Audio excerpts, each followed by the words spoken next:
Hello and Namaste, and you're welcome to the course of Indian History presented to you by Plus Pramesh E-Library. So here we are discussing Tamil Nadu class 11th book, and here we are going to be taking ancient history as well as medieval history. Okay, so right now we are continuing with the ancient history part, and in the previous lectures, till the previous lectures, we have already completed Buddhism and Jainism. Okay, so here is something about me, and please follow on my Instagram page, which is by the name of Crispy Stories. Now here we will start with the lesson 5, which is basically the rise of Magad and the Alexander invasion. So this topic is as such, if I have to tell you from a prelims perspective, or sorry, from a mains perspective point of view, this might be not that important, but from prelims point of view, you might get some important information or facts from in this chapter. Okay, so let's start. So here you will find that we were basically discussing about 600 BC. Okay, and in 600 BC, I already told you there were two things happening. And what were those two things? A was the basically rise of new religions like Buddhism and Jainism. And then there was basically rise of greater kingdoms, bigger kingdoms, independent kingdoms called as Mahajanpadas. Okay, so here you will realize that in northern India, the large number of independent kingdoms were formed. Okay, so these kingdoms can be divided into two forms according to the type of government system they have. Just like today also we have somewhere monarchy, somewhere we have democracy. Similarly, at that time also, there were two kinds of independent kingdoms. One which had monarchy, okay, or monarchy, while other which were republic. Okay, so, but you will realize that those republic forms of government, like these kind of governments were very less in nature, and they were majorly monarchies present, especially in this Gangetic area. And republics were scattered, they were not in like concentrated, but they were scattered somewhere here and there. Like you can find these republics either in the foothills of Himalayas, or you can find them in the northwestern India. So either this region or foothills of Himalayan region.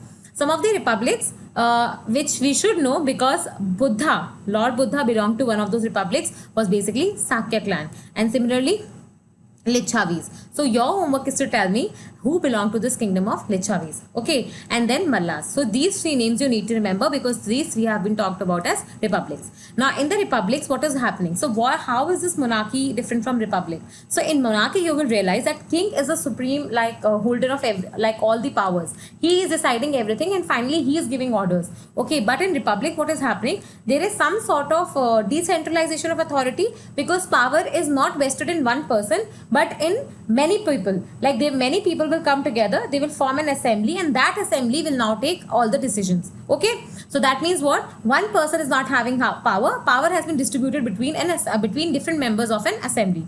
Okay, so here you will realize that the decision making power in republics, as in the state matters, were vested with the public assembly. Okay, wherein basically what is happening is, suppose this is a kingdom and you have so many tribes within one kingdom, so all of these tribes will have one representative, and all those representatives will come together and will form an assembly, and that assembly will now govern your entire kingdom.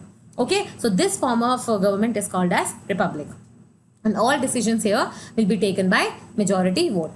Okay, the Buddhist literature called as Anguttara Nikaya, and this has been asked in prelims before. Like Anguttara Nikaya is a what text? It's a Buddhist text, Jainism text, so it was a Buddhist text. Okay, so Buddhist literature called Anguttara Nikaya, it gives a list of 16 great kingdoms. What are they called? 16 Mahajanpadas. That you need to remember. There are 16 Mahajanpadas, and these were Anga, Magad, Kasi, Kusala, Vajji, Mala, Chedi, Vatsa, Kuru, Panchala, Matsya, Sursen, Asmak, Avanti, Gandhara, and Kamboja. And now this is what you need to tell me. So you need to tell me, should I be telling you a graph? Like should I be making you the entire map of India and telling you the exact location of these 16 kingdoms along with their capitals, or not? Okay, because this is not covered in Tamil Nadu or NCERT, and this is something that I will be giving you as an extra information. So you need to tell me whether you want this or not, because I feel this can definitely enhance your knowledge, and it'll be good to know that which kingdom lies west. For example, here you know that Taxila lies somewhere here. Okay, then you also know that Avanti will be somewhere in the south. Then you also know that Vatsa is basically what we call as the empire. Matsya is the empire of where Jaipur is located today. So something like this, at least the rivers that you should know, basic rivers, some basic kingdoms, and basic their capitals also. So this information I'll tell once you tell me in the comments below that you need it or not. Okay. The Jain text, you will realize that just like in Buddhism text, there is a mention of 16 Mahajanpadas. Okay, and similarly in Jain text also you will find references existing to the 16 kingdoms. In course of time, these small and weak kingdoms, see what is happening. If I have to draw the map of India, you will realize that whole of India, okay, I'm just drawing a temporary map. So whole of India has a lot of these kingdoms. Okay, suppose these are like 16 kingdoms, like located by these dots.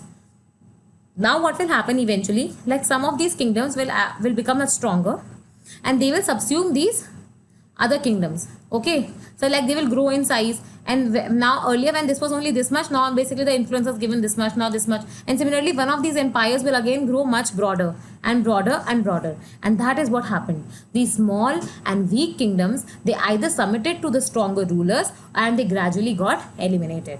Finally, around you can say mid 6th century BC, only 4 kingdoms remained. They were Vatsa, Avanti, Kosala and Magad. Okay, so now we will take them each one by one, and then we will finally see that all of these other 3 kingdoms also have gotten eliminated, and only Magad has finally become survived, like finally become powerful, and it has survived. Okay. So we'll start with the Vatsa kingdom. So this Vatsa kingdom was situated on the bank of river Yamuna. Its capital was Kausambi near modern Allahabad. Its most popular ruler was Udayan, and this has been asked in the state services examination before. He strengthened his position by entering into matrimonial alliances, and this is a very, very important concept. You know, in earlier times, ruler had 2 options to basically, like get or expand his empire.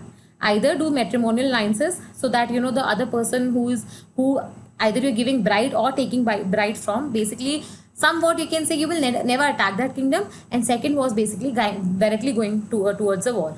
And if you had an option, if a king had an option of marrying like many wives or going for polygamy, matrimonial alliances seem to be a better option without going to war.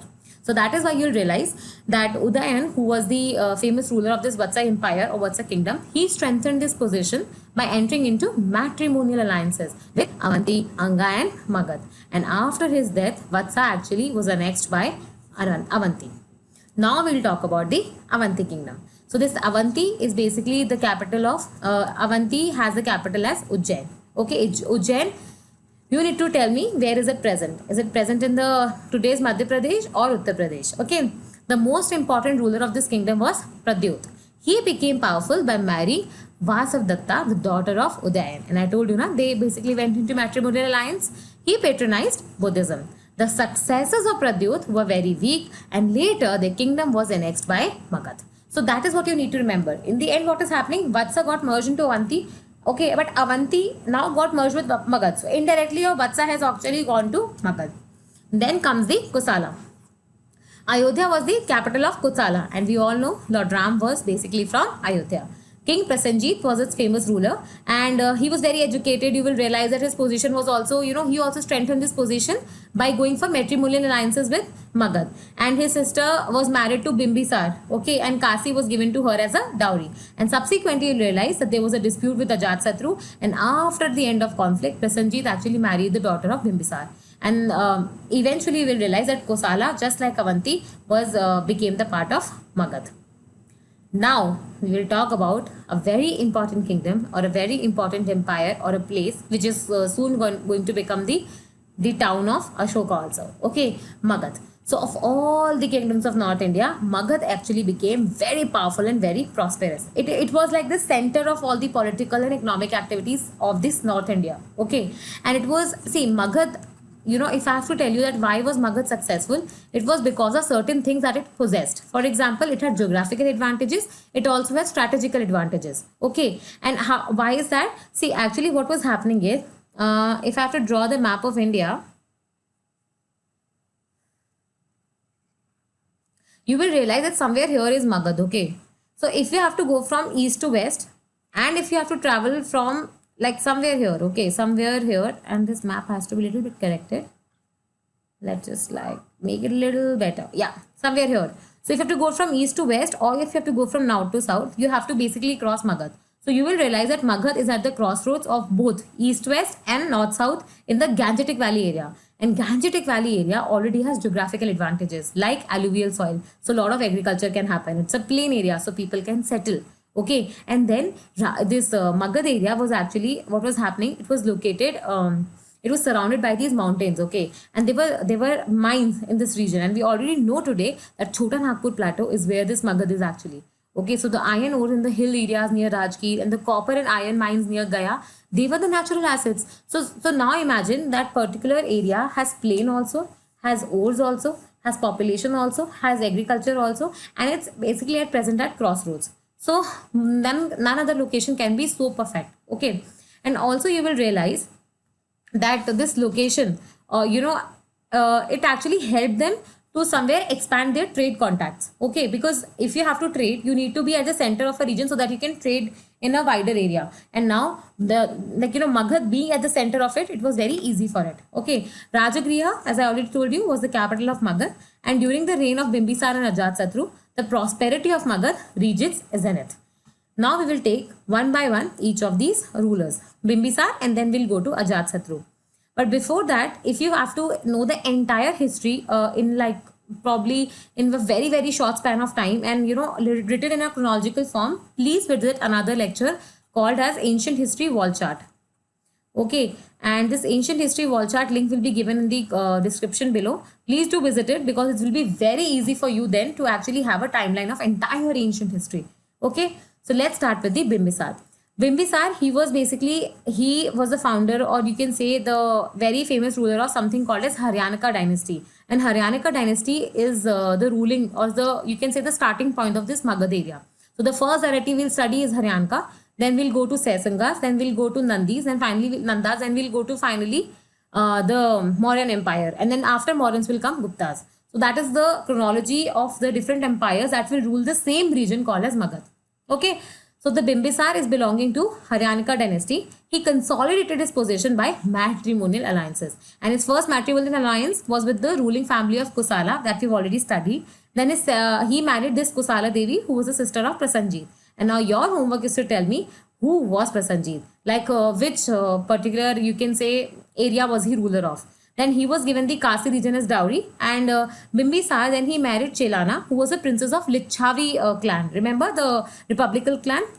And this matrimonial alliance actually secured for him safety in the northern frontier. Okay, then moreover, it also expanded the reach of the Magad Empire to the northern area, and therefore you can see the kingdom actually expanded. Then he also married Khema of the royal house of Madra in central Punjab.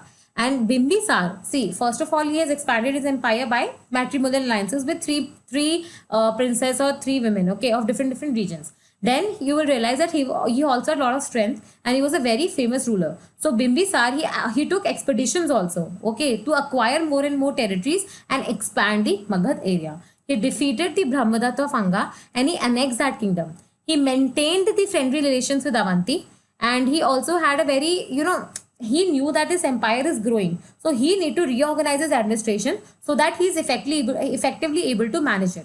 Okay, Bimbisar was contemporary to both because he is present at that time when both Buddha and Mahavira both are there. So this is a question that can be asked in prelims, that Bimbisar was contemporary to whom? So he was contemporary to both Varadma and Mahavira also, who is the basically the 24th Tirthankar of Jainism, and Gautam Buddha, who is the founder of Buddhism. However, both religions actually, see what is happening is, earlier if a new religion has started, they actually need the patronage from a ruler so that their reach, like they can if a ruler patronizes them, their reach increases, the message that they spread, they can spread it to a larger audience, and then you'll be assured that if a ruler is following a particular religion, probably the people in the kingdom will start also following that religion. So both Jainism and Buddhism claim that Bimbisara actually supported them and he was a devotee, but we don't know exactly whom he was actually devotee of. But since we know that he was present at the time when both Mahavira and Buddha were present, so we assume that he fairly basically allowed both these religions to grow. Okay, he seems to have made numerous gifts to this Buddhist Sangha also. Then comes the next ruler, what we call as Ajatasattu. So this Ajatasattu, you will find that he was a very brilliant ruler, and in his time only, Second Buddhist Council, I hope you remember, took place. Okay, he was famous for his military conquest. He was a very able leader, and he fought against Kosala and Vesali. He also, you'll also realize that he had a great success against Lichavis also, and that is why his power and prestige kept on increasing. Okay, this war with Lichavis was a very, very long war. Okay, it was a 16-year war or something. And then you will realize that it was at this time that Ajatasattu realized the strategic importance of this small village called as Patliputra or Patligram. Okay, Grama means village. So partly Gram or partly Putra, and you will realize that he only fortified it, but it was his successor. He actually shifted the capital from Rajgriha to Patliputra. So it was not Ajatasattu who made Patliputra as its capital. He only identified the importance of Patliputra and he fortified it to ensure that nobody else or no other ruler can actually conquer it. Okay. Buddhist and Jain, again, they both claim Ajatasattu as a follower of their religion, but you generally believe that Ajatasattu, he for some time he might have followed Jainism, but eventually he embraced Buddhism. Because in his time, you know that there was a second Buddhist council also. He is said to have met Gautam Buddha, and this particular story of Gautam Buddha meeting Ajatasattu and, asking him how to actually conquer Lichavis, okay, because it's a republic. And then Gautam Buddha giving him the knowledge of how you can conquer it, and when can you conquer it, and when will you actually find that Lichavis are the weakest. So this particular entire scene has been depicted in the as a form of Jataka story and also depicted in the sculptures of Bharat. Okay, so you already know that Bharat has a stupa also. Okay, Buddhist stupa, which was constructed later. But here you will find a lot of sculptures depicting this story. Okay, and you will find that Ajatasattu also constructed chaityas and viharas. Vihara is the one where monks stay, and chaityas are the one where monks pray. Okay, he was also instrumental in convening the first, Ajatasattu was the one where first Buddhist council was held. Okay, not the second, I'm so sorry. Second Buddhist council was held during Kalasoka. Please correct me. This is the first Buddhist council. Okay, so first Buddhist council was held during Ajatasattu's time at Rajgriha, soon after the death of Buddha. And we already know that was happening because they all wanted to compile the teachings of Buddha and to ensure that his teachings don't die. Okay, the immediate successor of Ajatasattu was Udayan, and he laid the foundation of this new capital called Patliputra. So Ajatasattu identified the importance, but it was Udayan who finally made Patliputra as its capital. Okay, and you are shifting from Rajgriha, which you already know is already a very well protected capital. Why? Because Rajgriha means there is something that is lying between the mountains. Okay, you have pretty much ores also, you have natural fortification. So why do you want to shift to another city? That means Patliputra is offering you something else, something amazing that you want to have it in your new capital. So this new capital at Patliputra was basically situated at confluence of two rivers, which was it Ganges and Son. Okay, and later you will find that this Patliputra, because of this situation, because of these rivers, you have, first of all, you have a good trade, you have good enough water to support a large population, you have alluvial plains also to grow agriculture. So because of all these things, you will realize that, Patliputra actually became the capital of Mauryas also. They also didn't change it. And Udayan's successors, they were weak and they were not very powerful. And finally, you will realize that Magad was, which was under Haryanaka dynasty, now was captured by Saisunga. Okay, so Haryanaka dynasty came to an end, and finally there was a starting of Saisunga dynasty. So now we will start with the Saisunga dynasty. So the genealogy and chronology of Saisungas is not clear because we only know about only about 2 or 3 rulers of Saisunga. Okay, so Saisunga, we know that he was the one who defeated the king of Avanti and finally made it a part of Magad Empire. And after Saisunga, you will find that there was a, this empire, mighty empire began to collapse. And during the Kalasok's time, we know the second Buddhist council took place, and this second Buddhist council took place in Vaishali. So first one happened at Rajgriha, second one in Vaishali, and third one will be happening during Ashoka's time at Patliputra. Okay, so Kalasoka was killed by the founder of Nanda dynasty. So I already told you there's Haryanaka, there is Saisunga, and then comes the Nanda dynasty.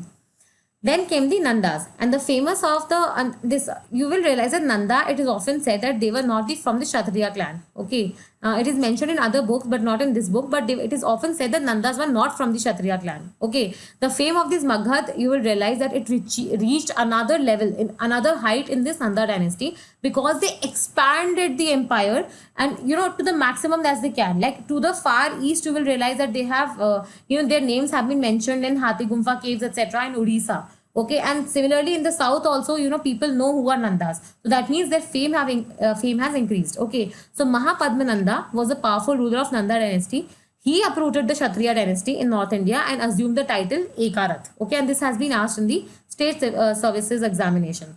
The Purans speak of the conquest made by Mahapadmananda. Okay, who is it? Mahapadmananda. The Hathi Gumfa inscription, which I was telling you, of Kharavela, king of Kalinga, he refers to the conquest of Kalinga by the Nandas. And this Kalinga is basically in the Odisha. That means far east you have gone. Okay, many historians believe that a considerable portion of Deccan also, south also, was under the control of Nandas, and therefore you can say that Mahapadmananda, he actually built a great empire. Okay, according to Buddhist tradition, Mahapadmananda ruled about 10 years, and then he was succeeded by his 8 sons who ruled like one by one. And the last Nanda ruler was Dhananda. Okay, he, you can say, was a mighty ruler, and he kept the Magad empire intact, and he possessed a very powerful army and enormous wealth. Okay, and you will realize that this enormous wealth he had actually, finds a mention even in the Tamil Sangam work called Akanuru by the poet Mamulanar. Okay, the flourishing state of agriculture. See, first of all, is the location of this Magad empire, because it's already on the alluvial plain. So there was a lot of prosperity, because if agriculture is flourishing, the state is getting more revenues. If state is getting more revenues, it is able to perform its duties well. So there is basically a positive cycle of growth and development happening. Okay, the oppressive way of tax collection by Dhananda was resented by the people, and taking advantage of this, there was the rise of this new ruler called as Chandragupta Maurya, and he was the one who established the Mauryan dynasty after Nandas with the help of Kautilya, which we also known as Vishnugupt, or which we also call as Chanakya. Okay, and it was during this time that you realize finally Alexander the Great invades India. So we've already studied about 4 things. Okay, we've studied about, first of all, what is happening in 600 BC. Then we went on to discuss about Magad and the other 3-4 Mahajanpads that remain, and finally how Magad survived. And in Magad, then we went on about Haryanaka dynasty, Saisungas, then Nandas, and finally we basically talked about how Mauryas came to power. And now the 4th thing we'll talk about is basically the invasions that took place. Because if we are saying that Alexander the Great came to India, that means some invasions might have happened earlier also to give a way to Alexander to come to India. Because suddenly Alexander won't just realize that there's a place called India and he needs to invade it. Okay, he needs to have heard about it first, and then he will come to India. So you will find that there were many Persian invasions that happened before also, and these names you need to remember. So how do I remember? CDX. Okay, Cyrus, Darius, and Xerxes. So Cyrus, basically it's around this 500 BC time, where the Cyrus the Great, who was the very you can say powerful ruler of this Achaemenian empire, he was the first conqueror who led an expedition to India, and he captured this Gandhara region. So Gandhara region is the one where Taxila is present today. Okay, Taxila basically it's present today in Pakistan. So that region, you can say like this area where our Punjab region is there, and then this area. So that area of is called as the Gandhara region, and all Indian tribes to the west of Indus River, they submitted to this Cyrus, and he paid him tribute also. And his son Cambyses, he had no time to pay attention towards India. Okay, he did not come to India. Then came Darius I, who was the grandson of Cyrus. So Cyrus, but his son was not interested, and therefore his grandson called Darius came to India. He conquered this Indus Valley in 518 BC. He annexed the Punjab and Sindh, and this region became the 20th satrapa of this empire. It was the most fertile and populous province of Achaemenian Empire, and Darius sent a naval expedition under Skylas to explore the Indus. Okay, and then comes the last ruler called as Xerxes. So Xerxes utilized his Indian province to strengthen his position. See, he was not interested to conquer India, but he wanted to use Indians in his military. He deployed the Indian infantry and cavalry in Greece to fight his opponents. Okay, but they retreated after Xerxes faced a defeat in Greece. But you will find that, however, like Indian province was still under their control. I mean, because their grandfathers were the one who conquered it. But Darius III enlisted Indian soldiers to fight against the Alexander in 330 BC. And it is evident the control of Persians slackened. And that is why Alexander was able to invade India. But you know what? Even if those Persian invasions could not, conquer a lot of area in India, but they had a huge impact on India. And somewhere you can say that this was a starting point of India and Persian relations also. Okay, the Persian invasion provided, first of all, a contact between Indo and Persian or Iran, you can say commerce, and which we see even today. Like the ties between India and Iran are not only because we are constructing a Chabahar port and you want to enter Afghanistan or Central Asian countries, but also because India and Iran share a deep people-to-people cultural linkage. Okay, it prepared a fertile. This Persian invasions prepared a fertile ground. They laid a path for Alexander to come and invade India. Okay, the use of Kharoshti script that you will find that Ashoka, the Great Ashoka, he used later. Basically, a form of Iranian writing that also became popular in the northwestern part. Okay, and you can see that there is so much of influence of Persian art on the art of Mauryas, and specifically the Ashoka's pillars. Okay, in the next chapter we will study about how Ashoka constructed pillars which were very similar to what you find in this Persian region, and that is why you say that this Persian invasions, they actually had an impact on art and culture in India also. Okay, the very idea of writing and issuing edicts by Ashoka actually was influenced by the Persian Empire. Okay, and this Iranian connection, which was very short, which was very limited, but it had still had a deep impact on India. Okay, and now we will study about how Alexander invaded India and what actually happened. So, Alexander's invasion to India. So, first of all, we'll study that why Alexander was able to invade India. What was the political condition that time when Alexander wanted to invade India? So, after 2 centuries of Persian invasion, Alexander of Macedonia, okay, he invaded India. And what was happening when he was invading India? India was actually not under one empire. There were many empires, especially in this northwestern region. And you will realize that the leading kings, for example, the Ambi of Taxila, ruler of Abhisala, the Porus, they were very powerful, but they were not united. Okay, they were ruling their parts, but they were very disunited. And that is why what was happening is it became a fertile ground for any other third power to enter India and conquer all of them. Okay, so they never actually thought of Persians or Alexander as a common enemy. They thought that they are enemies of each other more than the Alexander, and that is why it became easy for Alexander to just come and overcome India. Then we'll study about the causes of invasion. So Alexander, he ascended the throne of Macedonia after the death of his father Philip in around 330 BC.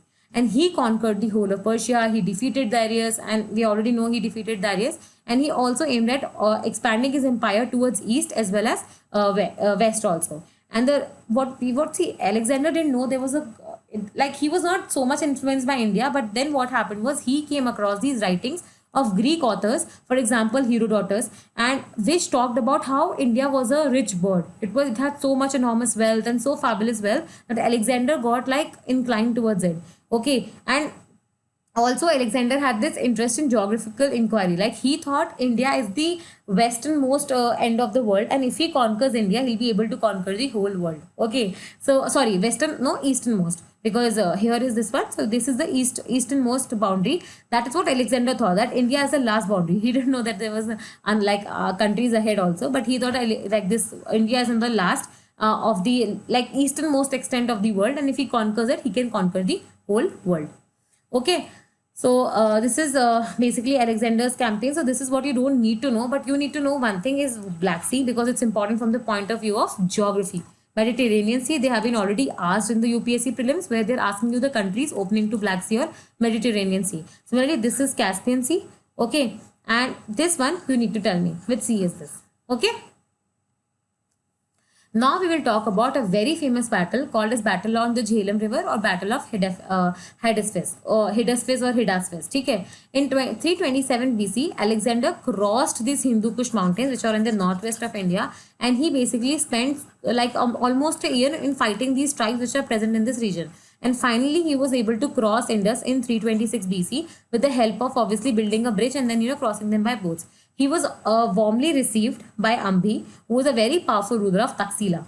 Okay, and from there, what happened was, see, now Alexander wanted to invade, but he realized that Taxila is already, welcoming him, so he doesn't need to invade Taxila. But then he next kingdom was of Porus. Okay, and he sent a message to Porus to submit, but Porus refused and he said, okay, we will go on a war with Alexander. And therefore, Alexander marched from Taxila to the banks of river Hydaspes, which we also know as Jhelum. And on the other side of river, so there was a river Jhelum. On this side, there is Alexander's army, and on this side, there is Porus' army. Okay, and what was happening was there was heavy floods in river because river was overflowing, and Alexander didn't know how to cross it. But after a few days, he crossed the river, and this famous battle of Hydaspes or Battle of Jhelum took place, and it was fought on the plains of Karri. And it was a very fierceful battle because both sides were strong, both sides had a strong army, and ultimately in the end, after a lot of struggle, Porus lost, but Alexander was so impressed by his opponent's powers, such mighty, that he decided that he will reinstate him as a ruler of that particular area. Okay, and Alexander, he continued. He said, "Okay, fine. Now, since you have won, like even though you have lost it, but you are such a mighty and fearful fighter, I will rather give your kingdom to you as a gift, and I will move on towards Gangetic area." Okay, and therefore he went on to River Bias, and he encountered opposition again from the local tribes. But he wanted to proceed more and more to reach the Gangetic plains, okay, and reach till Magad. But what was happening was his soldiers refused to fight. Okay, already they have been fighting for years together, and now they were tired of the war and they wanted to return home because they are not from India. They're from Persia, they're from Macedonia, and Alexander could not persuade them that they. See, why will they fight? They thought the reason to fight was to conquer probably like Porus Empire or Taxila or northwest of India. And now when they fought it, they want to return back home. They don't have any motivation to go forward. And Alexander is also not able to motivate them. Okay, and therefore what happened is Alexander, he basically made arrangements. He was like, okay, so now since my soldiers are not moving forward, let me make an arrangement where even if I go back, whatever territories I have conquered, I'll give it to some person to look after too. So he divided the whole territory from Indus to Bias into three regions and put them into three different governors. Okay. Then he started moving back towards his own place, and his return, like he started his return journey. But during his return journey, he was attacked by a lot of these tribes which were there on the way. But somehow he managed to reach beyond the Indus. But as he was going towards Macedonia, in Babylon only, he seriously fell in and he died on the way only. So Alexander could not reach his hometown again, but he died on the way.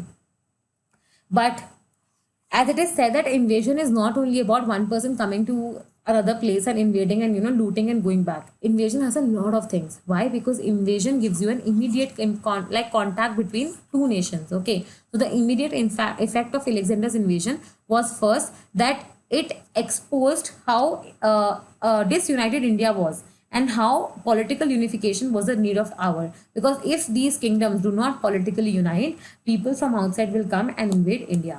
And that is what something basically inspired Chandragupta Maurya and Kautilya. Okay, the system of small independent states then came to an end, because then was the starting of the mighty Mauryan Empire. Alexander invasion also paved the way, as I told you, for the direct contact between India and Greece. The routes opened by him and the naval explorations actually made you can say now started an opportunity for trade between India and West Asia. And you will also realize that his authority in the Indus Valley was very short-lived, because then was the starting of this mighty Mauryan Empire, whose first ruler was Chandragupta Maurya.